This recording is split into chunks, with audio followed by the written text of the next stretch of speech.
نحمده ونصلي ونسلم على رسوله الكريم اما بعد فاعوذ بالله من الشيطان الرجيم بسم الله الرحمن الرحيم اقترب للناس حسابهم وهم في غفلة معرضون صدق الله العظيم اللهم صل على سيدنا ومولانا محمد وبارك وسلم صلوا عليه. السلام علیکم ورحمۃ اللہ وبرکاتہ. سلسلہ تفسیر القرآن کی بحمد اللہ تعالی آج 17ویں نشست ہے، جس میں آج ہم قرآن مقدس کے 17ویں پارے کا خلاصہ تراوی پیش کرنے جا رہے ہیں. اس پارے کا آغاز سورۃ الانبیاء سے ہوا جاتا ہے، اور سورۃ الانبیاء یہ مکی سورہ ہے. ترتیب مصحف کے اعتبار سے 21 نمبر سورہ ہے، اور ترتیب نزول کے اعتبار سے 73 نمبر سورہ ہے، 73ویں سورہ ہے. یہ مکی صورت ہے، اور اس سورہ مبارکہ میں 112 آیات ہیں اور 7 رکوع ہیں.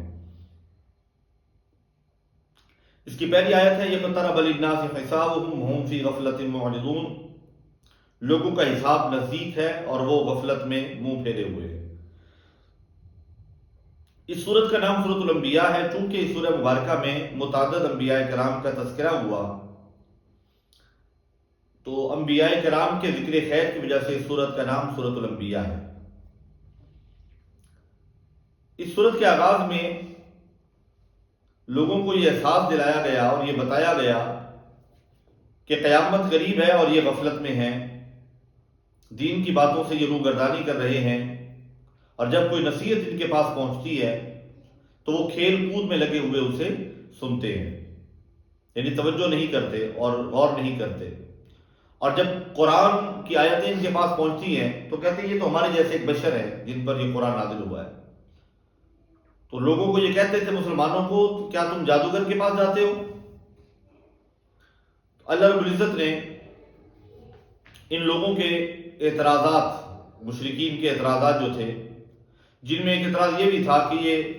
بل قالوا اضغاث احلام بل افتراہ بل هو شاعر، 3 طرح کی باتیں کی. کہنے لگے یہ پریشان خواب ہیں. دوسرا یہ تھا کہ انہوں نے معاذ اللہ خود سے گھڑا ہے. تیسرا یہ کہ یہ شاعر ہیں. فلیاتنا بآیۃ کما ارسل الاولون، تو ہمارے پاس کوئی ایسی نشانی نہیں آئے جیسے پہلے انبیاء کرام جو آئے تھے وہ نشانیاں لے کر آئے تھے.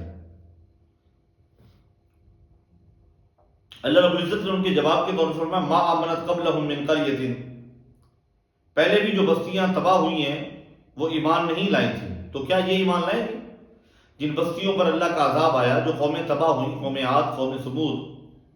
ان کے تباہ ہونے کی وجہ بھی یہی تھی. تو پچھلی قومیں اگر انبیاء کرام کو دیکھ کر نہیں مانی تو یہ کیسے مان سکتے ہیں؟ یہ بھی نہیں مانیں گے. تو یہ ایسے ہی مطالبات کر رہے ہیں، در حقیقت یہ ماننے والے نہیں ہیں. وما ارسلنا قبلک الا رجالا، اب یہ کہتے ہیں کہ ایک بشر پر کیسے قرآن نازل ہو سکتا ہے، یہ ہمارے جیسے بشر ہی ہیں، تو یہ اللہ کے نبی کیسے ہیں؟ تو انہیں کہا گیا کہ ہم نے تم سے پہلے بھی جو انبیاء کرام بھیجے تھے وہ مرد ہی تھے، ہم انہیں وحی کرتے تھے. فَاسْأَلُوا أَهْلَ الذِّكْرِ إِن كُنتُمْ لَا تَعْلَمُونَ، یہ سورۃ الانبیاء کی آیت نمبر 7 ہے. فرمایا علم والوں سے پوچھ لو. یہاں اہل ذکر سے مراد جو ہیں یہ بنی اسرائیل کے علماء ہیں. فرمایا اہل کتاب کے جو علماء ہیں ان سے پوچھ لو، وہ تمہیں بتا دیں گے اگر تمہیں علم نہیں ہے تو. لیکن بالعموم اگر دیکھا جائے تو فَاسْأَلُوا أَهْلَ الذِّكْرِ کہہ کر اہل علم سے مراد رسول اللہ صلی اللہ علیہ وسلم کی امت کے اہل علم بھی ہیں. علماء سے پوچھ لو جس بارے میں تمہیں کوئی ڈاؤٹ ہو یا تمہیں جس کے بارے میں کسی بات کا یقین نہ ہو. تو جو بات نہیں جانتے علماء سے پوچھ لیا کریں. اس کے بعد اسی سورہ مبارکہ میں مشرکین کے جواب دیے جاتے رہے، اور پھر ایک مشرکین کو ایک جواب دیا گیا اور فرمایا گیا لو کان فیہما آلہۃ الا اللہ لفسدتا، اگر آسمان اور زمین میں اللہ کے سوا کوئی اور خدا ہوتا یا کوئی اور معبود ہوتا تو ضرور یہ زمین اور آسمان تباہ ہو جاتے. فسبحان اللہ رب العرش عما یصفون، تو باقی ہے اللہ عرش کے مالک کی ان باتوں سے جو یہ بناتے ہیں. تو اس بات کو رد کر دیا گیا کہ تم جو کہتے ہو کہ متعدد معاذ اللہ الہ ہیں اور معبود ہیں، اگر متعدد ہوتے تو نظام کائنات یوں نہ چل رہا ہوتا، وقت پہ سورج کا نکلنا اور وقت پہ سورج کا ڈوبنا یہ ممکن نہ ہوتا۔ آیت نمبر 30 میں، آیت نمبر 30 میں اللہ رب العزت نے ارشاد فرمایا سورۃ الانبیاء کی، اولم یر الذین کفروا ان السماوات والارض کانتا رتقا ففتقناہما، کیا کافروں نے یہ خیال نہیں کیا کہ آسمان اور زمین بند تھے تو ہم نے انہیں کھولا اور ہم نے ہر جاندار چیز پانی سے بنائی، وجعلنا من الماء کل شیء حی افلا یؤمنون، تو کیا وہ ایمان لائیں گے؟ اب یہ جو آیت مبارکہ ہے آیت نمبر 30 سورۃ الانبیاء کی، اگر ہم غور کریں تو آج بھی تخلیقی کائنات کا جو سائنسی نظریہ ہے بگ بینگ تھیوری، وہ بھی اسی آیت مبارکہ سے ہی لی گئی ہے کہ ایک بہت بڑا آتشی بگولا تھا، پھر وہ پھٹا بہت بڑے دھماکے کے ساتھ، جب وہ پھٹا تو اس کے لامحدود ٹکڑے جو ہے فضا میں بکھر گئے، جنہوں نے سورج، چاند، ستارے، کہکشائیں اور سیاروں کی شکل اختیار کی۔ اور قرآن بھی اسی چیز کو رتق اور فتق کے نام سے بیان فرما رہا ہے۔ کانتا رتقن ففتقناہما، رتقن رتق بند اور فتق جو ہے اس کا کھلنا۔ تو اس تھیوری کو یوں سمجھے کہ اس کی بیس قرآن ہے اور قرآن سے ہی وہ نظریہ لے کر آگے اس پر ریسرچ کر رہے ہیں اور اس پر آگے کام کیا انہوں نے۔ اور پھر فرمایا وجعلنا من الماء کل شیء حی، اور ہم نے ہر جاندار چیز پانی سے بنائی، تو کیا وہ ایمان لائیں گے؟ یعنی جس سیارے پر پانی نہیں ہے وہاں زندگی بھی نہیں ہے، زندگی کا دار و مدار پانی سے ہے، جس خطے پر پانی نہیں ہے وہاں زندگی کا امکان بھی نہیں ہے۔ اور انسان کو بھی اللہ رب العزت نے آدم علیہ السلام کو مٹی سے بنایا، حضرت حوا سلام اللہ علیہا کو ان کی بائیں پسلی سے پیدا کیا، اس کے بعد تمام انسانوں کو اللہ تعالیٰ نے پانی کی ایک بوند سے پیدا فرمایا۔ انسان کی تخلیق کیا ہے؟ پانی کی ایک بوند۔ وجعلنا من الماء کل شیء حی، اور قرآن یہاں پہ کہہ رہا ہے کہ ہم نے ہر جاندار چیز جو ہے وہ پانی سے بنائی ہے۔ اس کے بعد آگے چل کے آیت نمبر 41 میں فرمایا وَلَقَدِ اسْتُهْزِئَ بِرُسُلٍ مِّن قَبْلِكَ، بے شک تم سے پہلے جو رسول آئے ان سے بھی ٹھٹھا اور مذاق کیا گیا، فَحَاقَ بِالَّذِينَ سَخِرُوا مِنْهُم مَّا كَانُوا بِهِ يَسْتَهْزِئُونَ، تو ان مسخروں کا وہ ٹھٹھا کرنا اور مذاق کرنا انہیں تباہ و برباد کر بیٹھا اور انہیں لے بیٹھا۔ اللہ اکبر۔ تو پتہ چلا یہ جو آج انبیاء کرام کی جو ہے انبیاء کو نہیں مان رہے، نبی کریم صلی اللہ علیہ وسلم کی ذات کا جو ہے نا وہ انکار کر رہے ہیں، آپ پر نازل ہونے والے قرآن کا انکار کر رہے ہیں، تو ان سے پہلے جو لوگ تھے، جو قومیں تباہ ہوئی ہیں، وہ بھی ایسے انبیاء کرام کو نہیں مانتے تھے اور ان کا حکم نہیں مانتے تھے۔ اور پھر آیت نمبر 37 کو اگر ہم پڑھ لیں تو فرمایا خلق الانسان من عجل، آدمی جلد باز بنایا گیا ہے، سوریکم آیاتی فلا تستعجلون، اب میں تمہیں اپنی نشانیاں دکھاؤں گا، مجھ سے جلدی نہ کرو۔ کیونکہ یہ بار بار کہہ رہے تھے کہ آخر فرشتہ کیوں نہیں اترتا جو آ کر ہمیں بتا دے کہ آپ اللہ کے رسول ہیں، تو فرمایا کیوں جلد بازی کر رہے ہو، انسان تو بنا ہی جلد بازی میں ہے۔ اس کے بعد قرآن مقدس کی سورۃ الانبیاء کی آیت نمبر 51 ہے، اللہ نے حضرت ابراہیم علیہ السلام کا تذکرہ فرمایا وَلَقَدْ آتَيْنَا إِبْرَاهِيمَ رُشْدَهُ مِن قَبْلُ وَكُنَّا بِهِ عَالِمِينَ، اور ہم نے ابراہیم کو پہلے ہی سے اس کی نیک راہ عطا کر دی اور ہم اس سے خبردار تھے۔ اذ قال لأبيه وقومه ما هذه التماثيل التي انتم لها عاكفون، یہ پورا واقعہ ہے کہ آپ نے اپنے پورے خاندان کو کہا کہ یہ کیا وجہ ہے کہ تم بتوں کی پوجا کر رہے ہو، یہ مورتیاں ہاتھوں سے بنا کے تم ان کے آگے معتکف ہو کے اور آسن مار کے بیٹھ جاتے ہو۔ تو انہوں نے کہا جی ہم نے اپنے باپ دادا کو ایسے ہی پوجا کرتے ہوئے پایا تھا۔ آپ نے فرمایا تم اور تمہارے باپ دادا سب کھلی گمراہی میں تھے، فی ضلال مبین۔ قالوا وجئتنا بالحق ام انت من اللاعبین، وہ بولنے لگے کہ آپ ہمارے پاس حق لائے ہو یا ہم سے ویسے ہی مذاق کر رہے ہو، کھیل کود کر رہے ہو۔ آپ فرمایا ربکم رب السماوات والارض، رب وہ ہے جو آسمانوں اور زمینوں کا رب ہے، جس نے آسمان اور زمینوں کو پیدا کیا ہے اور میں اس پر گواہوں میں سے گواہ ہوں۔ پھر آپ نے وہ چیلنج کیا وَتَاللَّهِ لَأَكِيدَنَّ أَصْنَامَكُمْ، میں تمہارے بتوں کا برا چاہوں گا، مجھے اللہ کی قسم ہے، اور بعد اس کے کہ تم پھر جاؤ، یعنی جب تم نہیں ہوگو تو پھر میں ان کا علاج کروں گا۔ اور پھر جب وہ میلے پر گئے پوری قوم، تو آپ نے بت خانے میں جا کر ان بتوں میں سے تمام بتوں پر جو ہے وہ چلایا کلاڑی، اور کلاڑی چلا کے کسی کی ناک، کسی کا کان، کسی کے بازو، کسی کی ٹانگیں کاٹی، اور جو کلاڑا تھا اسے جو سب سے بڑا بت تھا اس پر لٹکا دیا اور اس کے کندھے پہ لٹکا دیا۔ اور جب یہ واپس آئے تو پھر کہنے لگے یہ ہمارے خداؤں کے ساتھ کون کر گیا ہے، انہ لمن الظالمین، ہمارے خداؤں کے ساتھ یہ کون کر گیا ہے، ظلم جس نے کیا ہے، ظلم کرنے والا تھا۔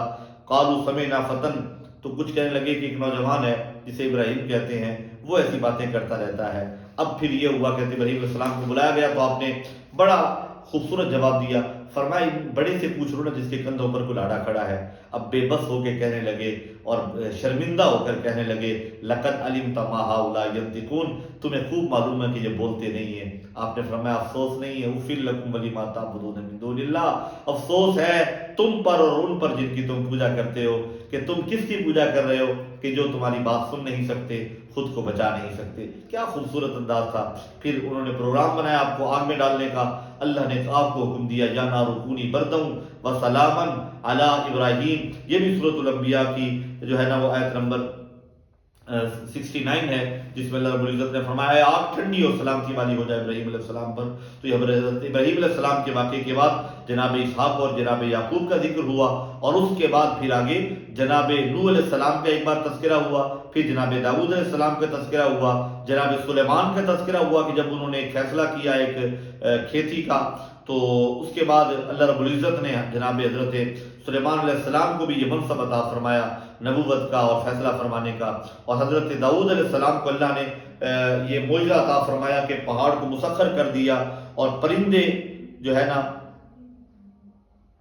یہ ان کے جو ہے نا وہ ان کے لیے مسخر ہو گئے، اور حضرت داؤد علیہ السلام کو اللہ رب العزت نے جو منصب عطا فرمایا نبوت کا، اس کے ساتھ ساتھ انہیں یہ معجزہ عطا فرمایا وَعَلَّمْنَاهُ صَنْعَةَ لَبُوسٍ لَكُمْ لِتُحْصِنَكُم مِّن بَأْسِكُمْ۔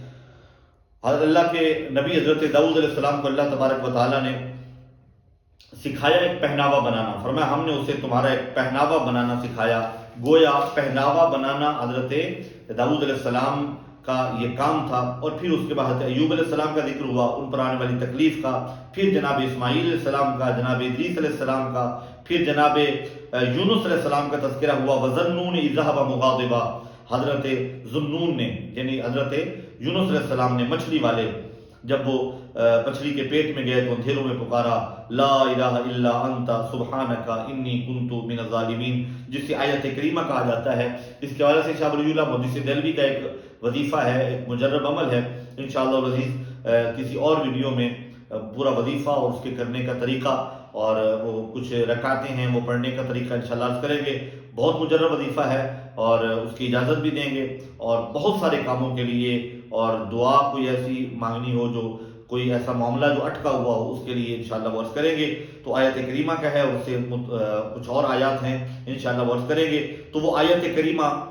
کہ جب اللہ کے نبی حضرت یونس علیہ السلام نے مچھلی کے پیٹ میں کہا لا الہ الا انت سبحانک انی کنت من الظالمین، یہ آیت نمبر 87 ہے۔ اور اس کے بعد پھر اللہ رب العزت نے حضرت ابراہیم علیہ السلام کا تذکرہ فرمایا، اور پھر وہ آیت مبارکہ جو ہر عاشق اور ہر دیوانے اور سرکار دو عالم صلی اللہ علیہ وسلم کے غلام کی جو ہے نا وہ جان ہے، وہ ہے وما ارسلناک الا رحمۃ للعالمین۔ یہ آیت نمبر 107 ہے، 107 نمبر آیا ہے سورۃ الانبیاء کی۔ اس کے ساتھ ہی وہ آخری آیت جو اس سورہ مبارکہ کی ہے، قال رب احکم بالحق، اللہ کے نبی نے عرض کی اے میرے رب حق کا فیصلہ فرما دے، وربنا الرحمن المستعان علی ما تصفون، اور ہمارے رب رحمان ہی کی مدد درکار ہے ان باتوں پر جو تم بتاتے ہو۔ پہلی سورہ ہے سورۃ الانبیاء جس کی 112 آیتیں تھیں اور جس پر ابھی ہم نے بات کی۔ اس کے بعد سورۃ الحج یہ مدنی سورہ ہے، اور ترتیب مصحف کے اعتبار سے یہ 22ویں سورہ ہے، اور ترتیب نزولی کے اعتبار سے یہ 103 نمبر سورہ ہے۔ نزول قرآن جس ترتیب سے ہوا تو اس میں 103 نمبر سورہ ہے۔ اور اس سورہ مبارکہ کی جو مدنی سورہ ہے سورۃ الحج، اس کی آیات ہیں 78 اور اس کے رکوع ہیں 10۔ پہلی آیت ہے بسم اللہ الرحمن الرحیم، یا ایھا الناس اتقوا ربکم ان زلزلۃ الساعۃ شیء عظیم، اے لوگو ڈرو اپنے رب سے، بے شک قیامت کا زلزلہ بڑی سخت چیز ہے۔ یوم ترونھا، اب قیامت کی ہولناکیاں بیان کی جا رہی ہیں، جس دن تم اسے دیکھو گے، کل مرضعۃ عما ارضعت، ہر دودھ پلانے والی اپنے دودھ پیتے بچے کو بھول جائے گی، وتضع کل ذات حمل حملها، ہر حاملہ اپنا جو حمل جو ہے نا وہ گرا دے گی، وتری الناس سکارا وما هم بسکارا، اور تم لوگوں کو دیکھو گے ایسے ہوں گے جیسے نشے میں ہیں، وما هم بسکارا، حالانکہ وہ نشے میں نہیں ہوں گے، ولکن عذاب اللہ شدید، مگر یہ ہے کہ اللہ کی سخت جو ہے نا عذاب اللہ کا شدید ہے، سخت ہے۔ ومن الناس، اور لوگوں میں سے کچھ وہ ہیں من یجادل فی اللہ بغیر علم، جو اللہ کے معاملے میں جھگڑتے ہیں بغیر جانے بوجھے، علم کے بغیر، وَيَتَّبِعُ كُلَّ شَيْطَانٍ مَرِيدٍ، اور ہر سرکش شیطان کے پیچھے ہو جاتے ہیں اور اس کی پیروی کرتے ہیں۔ اور پھر اس کے بعد فرمایا کتب علیہ انہ من تولاه، جس پر لکھ دیا ہے کہ جو اس کی دوستی کرے گا تو یہ ضرور اسے گمراہ کر دے گا، یعنی جو شیطان کی دوستی کرے گا، شیطان کا کام ہے گمراہ کرنا، اور شیطان گمراہ کر دے گا اور اسے وَيَهْدِيهِ إِلَىٰ عَذَابِ السَّعِيرِ، اور دوزخ کے عذاب کی راہ دکھائے گا اور بتائے گا اور اسی راستے پر چلائے گا۔ یعنی شیطان کی دوستی کرو گے تو وہ تمہیں راستے سے بھٹکا دے گا، گمراہ کر دے گا اور جہنم کے راستے پر ڈال دے گا۔ آیت نمبر 5 ہے سورۃ الحج کی، فرمایا یا ایھا الناس ان کنتم فی ریب من البعث، انسانی تخلیق کے سارے مراحل بیان کیے جا رہے ہیں۔ فرمایا اے لوگو اگر تم کسی شک میں ہو اس بارے میں کہ مرنے کے بعد کیسے زندہ ہوں گے، بعث بعد الموت کے بارے میں اگر تمہیں شک ہے، فَإِنَّا خَلَقْنَاكُم مِّن تُرَابٍ، بے شک تمہیں پیدا کیا گیا مٹی سے۔ پہلے انسان جو پیدا ہوئے آدم علیہ السلام مٹی سے پیدا ہوئے، ثُمَّ مِن نُطْفَةٍ، پھر پانی کی ایک بوند سے۔ ابھی ہم سورۃ الانبیاء کی آیت مبارکہ پڑھ رہے تھے، وَجَعَلْنَا مِنَ الْمَاءِ كُلَّ شَيْءٍ حَيٍّ، اللہ نے ہر جاندار کو پانی سے پیدا فرمایا۔ اب یہاں پہ ذرا غور فرمائیں تو یہاں بھی وہی چیز بیان کی جا رہی ہے کہ پانی کی ایک بوند سے، ثُمَّ مِنْ عَلَقَةٍ، پھر اسے خون کے ایک پھٹک بنا دیا، ثُمَّ مِنْ مُضْغَةٍ، اس کے بعد گوشت کی بوٹی سے، مخلقہ، نقشہ بنی ہوئی بوٹی، وغیر مخلقۃ لنبین لکم، اور کچھ بے نقشہ بغیر بنی تاکہ تمہارے لیے ہم نشانیاں ظاہر کر دیں، وَنُقِرُّ فِي الْأَرْحَامِ مَا نَشَاءُ، اور ہم ٹھہرا رکھتے ہیں ماؤں کے پیٹوں میں جب تک ہم چاہتے ہیں، إِلَىٰ أَجَلٍ مُّسَمًّى، ایک مقررہ مدت تک، ثُمَّ نُخْرِجُكُمْ طِفْلًا، تو پھر تمہیں ماؤں کے پیٹوں سے دنیا میں لے کر آتے ہیں تو ایک بچے کی شکل میں لے کر آتے ہیں، ثُمَّ لِتَبْلُغُوا أَشُدَّكُمْ، پھر تم اپنی جوانی کو پہنچتے ہو، وَمِنْكُمْ مَنْ يُتَوَفَّى، تم میں سے کوئی پہلے مر جاتا ہے، وَمِنْكُمْ مَنْ يُرَدُّ إِلَىٰ أَرْذَلِ الْعُمَرِ، اور کوئی تم میں سے نکمی عمر تک جو ہے نا وہ ڈالا جاتا ہے، یعنی لمبی عمر تک، بڑھاپے کی عمر تک، لِكَيْ لَا يَعْلَمَ بَعْدَ عِلْمٍ شَيْئًا، کہ جاننے کے بعد کچھ نہ جانے، یعنی جب جوان ہوتا ہے تو سب کچھ جانتا ہے، حافظہ بھی ہوتا ہے، طاقت بھی ہوتی ہے، توانائی بھی ہوتی ہے، لیکن جب بڑھاپے کی کیفیت ہوتی ہے تو انسان بے بسی کی کیفیت میں چلا جاتا ہے، جو یاد چیزیں ہوتی ہیں وہ بھی بھول جاتی ہیں، حافظہ کمزور ہو جاتا ہے، وَتَرَى الْأَرْضَ حَامِدَةً، اور تو نے زمین کو دیکھا ہے مرجھائی ہوئی، پھر جب ہم نے اس پر پانی اتارا تو تر و تازہ ہو گئی، ابھر آئی، وَأَنبَتَتْ مِن كُلِّ زَوْجٍ بَهِيجٍ، اور ہر رونق دار جوڑا اگا لائی، ذَلِكَ بِأَنَّ اللَّهَ هُوَ الْحَقُّ۔ یہ آیت مبارکہ کبھی تنہائی میں بیٹھ کر آپ اسے بیٹھیں اور پڑھیں تو آپ کو اندازہ ہوگا کہ میرے رب نے کیسے، کس خوبصورتی کے ساتھ جو ہے نا انسان کی تخلیق سے لے کر اس کی موت تک کا سارا مرحلے، تمام مراحل کو بیان فرمایا ہے۔ پھر آپ کو اندازہ ہوگا کہ جب کچھ نہیں تھا، یعنی نہ اس دور میں ایم آر آئی تھا، نہ اس دور میں الٹرا ساؤنڈ تھا، نہ ایکس رے تھا، اس طرح کی کوئی بھی ڈیوائس ابھی ایجاد بھی نہیں ہوئی تھی، اس کے بارے میں سوچا بھی نہیں گیا تھا۔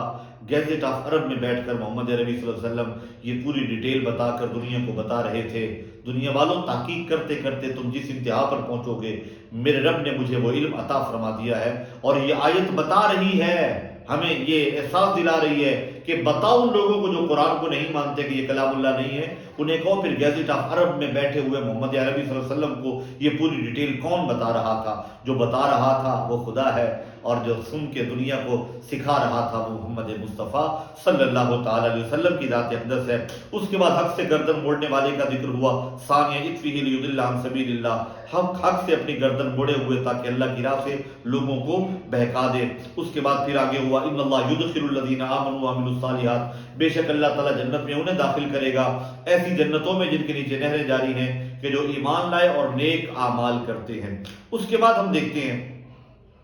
اللہ رب العزت نے جنت میں جانے والوں کے لیے وہ نعمتیں بیان فرمائی ہیں کہ ان میں انہیں سونے کے کنگن پہنائے جائیں گے، جو حلون فیہا من اصابر من ذہب ولؤلؤا، سونے کے کنگن اور موتی پہنائے جائیں گے، ولباسہم فیہا حریر، اور وہاں ان کی پوشاک ریشم ہے۔ اب سوال یہ ہے کہ دنیا میں تو مرد کے لیے سونا حرام ہے، جنت میں پہنایا جائے گا، یہی بات ہے کہ جنت میں پہنایا جائے گا اس لیے تو حرام ہے، جنت میں یہ جو ہے نا مردوں کا زیور ہے، لیکن دنیا میں مردوں کے لیے حرام ہے، خواتین اسے پہن سکتی ہیں، اور اس پر لمبی ڈیبیٹ ہو سکتی ہے۔ سرکار دو عالم صلی اللہ علیہ وسلم نے اپنے ایک صحابی رسول کے ہاتھ میں دیکھا کہ انہوں نے سونے کی انگوٹھی پہنی ہوئی ہے، آپ نے اسے اتار کے پھینکوا دیا، جب حضور چلے گئے تو کس صحابی نے کہا کہ اٹھا لو اور جا کے بیچ لینا یا اپنی گھر والی کو دے دینا. تو صحابی رسول کیا عشق رسول تھا, کہتے ہیں واللہ لا آخذ ابدا ما طرح رسول اللہ صلی اللہ علیہ وسلم, مجھے اللہ کی قسم میں وہ چیز ہرگز نہیں اٹھاؤں گا جس رسول اللہ نے پھینک دیا ہے. پھر ایک بار حضرت ابراہیم علیہ السلام کا تذکرہ ہوا, وَإِذْ بَوَّأْنَا لِإِبْرَاهِيمَ مَكَانَ الْبَيْتِ أَلَّا تُشْرِكْ بِي شَيْئًا. یہ بیت اللہ شریف بنانے کی بات ہے کہ جب ہم نے ابراہیم کو اس گھر کا ٹھکانہ ٹھیک بتا دیا اور حکم دیا کہ میرا کوئی شریک نہ کر, وَطَهِّرْ بَيْتِيَ لِلطَّائِفِينَ وَالْقَائِمِينَ وَالرُّكَّعِ السُّجُودِ, اور میرا گھر ستھرا رکھ طواف والوں کے لیے, اعتکاف والوں کے لیے, اور رکوع اور سجدہ کرنے والوں کے لیے. اس کے بعد پھر حج کے احکامات بیان ہوئے. جب بیت اللہ بن گیا حکم ہوا وَأَذِّنْ فِي النَّاسِ بِالْحَجِّ يَأْتُوكَ رِجَالًا وَعَلَىٰ كُلِّ ضَامِرٍ يَأْتِينَ مِنْ كُلِّ فَجٍّ عَمِيقٍ, لوگوں میں حج کی عام ندا کر دے, تیرے پاس حاضر ہوں گے پیدل اور ہر دبلی اونٹنی پر کہ ہر دور کی راہ سے آتی ہیں, ہر دور کی راہ سے, دور دراز سے وہ چل کر آتی ہیں. اب ذرا توجہ فرمائیے گا, اللہ کے نبی نے جب پہاڑ پہ کھڑے ہو کے آواز دی, سننے والا بظاہر وہاں پہ یا اللہ پوری انسانیت کو میں نے آواز دینی ہے, فرما آواز آپ دیں, جو دنیا میں ہیں ان تک بھی آواز پہنچاؤں گا, اور جو ابھی ماؤں کے رحموں میں ہیں ان تک بھی آواز پہنچے گی, جو باپوں کے صلب میں ہیں, پشت میں ہیں, ان تک بھی آپ کی آواز پہنچے گی, اور جو عالم ارواح میں ہیں ان تک بھی آواز پہنچے گی, اور جو روحیں جہاں جہاں ہیں وہ جتنی بار لبیک کہیں گی اتنی بار میرے گھر کی حاضری کے لیے وہ یہاں پہ حاضر ہوں گی. پھر آگے حج کے احکامات بیان ہوئے, اور اس کے بعد پھر شاعر اللہ میں سے قربانی کی جانوروں کا بیان ہوا, اور پھر اس کے بعد یہ بیان کیا گیا کہ جب قربانی کرتے تھے مکہ کے لوگ مشرکین تو اپنی قربانی کا گوشت اور خون کعبے کی دیواروں پہ پھینکتے تھے. فرمایا لن ینال اللہ لحومها, یہ فلسفہ قربانی ہے. فرمایا لن ینال اللہ لحومها ولا دماؤها ولکن ینالہ التقوی منکم, سورۃ الحج کی آیت نمبر 37 ہے. اللہ فرماتا ہے کہ ہرگز اللہ کے پاس نہ خون پہنچتا ہے نہ گوشت پہنچتا ہے, اللہ کے پاس اگر پہنچتا ہے تو تمہارا تقویٰ پہنچتا ہے. تم تقویٰ کے ساتھ, خلوص کے ساتھ قربانی میری بارگاہ میں پیش کرو اور وہ یقیناً پہنچ جائے گی. اور پھر ایک بہت بڑی خوبصورت جو ہے نا وہ ایک خوشخبری ہے ایمان والوں کے لیے. فرما الذین اخرجوا من دیارہم بغیر حق الا یقولوا ربنا اللہ, وہ جو اپنے گھروں سے ناحق نکالے گئے, جو ہجرت پہ مجبور ہوئے, صرف اتنی بات پر کہ انہوں نے کہا ربنا اللہ, ہمارا رب اللہ ہے. اللہ فرماتا ہے اگر اللہ آدمیوں میں سے ایک کو دوسرے سے دفع نہ فرماتا, لہدمت الصوامع, تو خانقاہیں ڈھا دی جاتی, گرجے گرا دیے جاتے, کلیسے گرا دیے جاتے, مسجدیں گرا دی جاتی, یذکر فی اسم اللہ کثیرا, جن میں اللہ کا بکثرت نام لیا جاتا ہے. فرمایا یہ مجاہدین کی برکتیں ہیں جو جہاد کرتے ہیں, اللہ کا نام بلند کرتے ہیں, جس کی وجہ سے مسجدیں, گرجے, کلیسے اور خانقاہیں یہ آباد ہیں. پھر جناب ابراہیم علیہ السلام کا ذکر ہوا, قوم نوح کا ذکر ہوا, قوم عاد کا ذکر ہوا, قوم سمود کا ذکر ہوا, قوم ابراہیم کا ذکر ہوا, قوم لوط کا ذکر ہوا, اصحاب مدین کا ذکر ہوا, انبیاء کرام کے تذکرے ہوئے, اور پھر ہجرت کا ذکر ہوا. فرمایا جو ہجرت کرتے ہیں اللہ کی راہ میں, گھر بار چھوڑتے ہیں, پھر شہید کر دیے جاتے ہیں یا مار دیے جاتے ہیں, اللہ انہیں رزق عطا فرمائے گا, پاکیزہ رزق, اور اللہ بہترین رزق عطا فرمانے والا ہے, اور انہیں ایک ایسے ٹھکانے میں داخل فرمائے گا جس کا نام جنت ہے. یہ خوبصورت یہ پیغام ہے, اور اس پارے کا جو اختتام ہو رہا ہے وہ کیا خوبصورت اعلان کے ساتھ ہے, نعم المولا و نعم النصیر, کیا ہی اچھا مولا ہے اور کیا ہی اچھا مددگار ہے. اللہ رب العزت ہمیں قرآن کا فہم نصیب فرمائے, قرآن کی سچی محبت نصیب فرمائے. آمین ثم آمین. وآخر دعوانا ان الحمد للہ رب العالمین.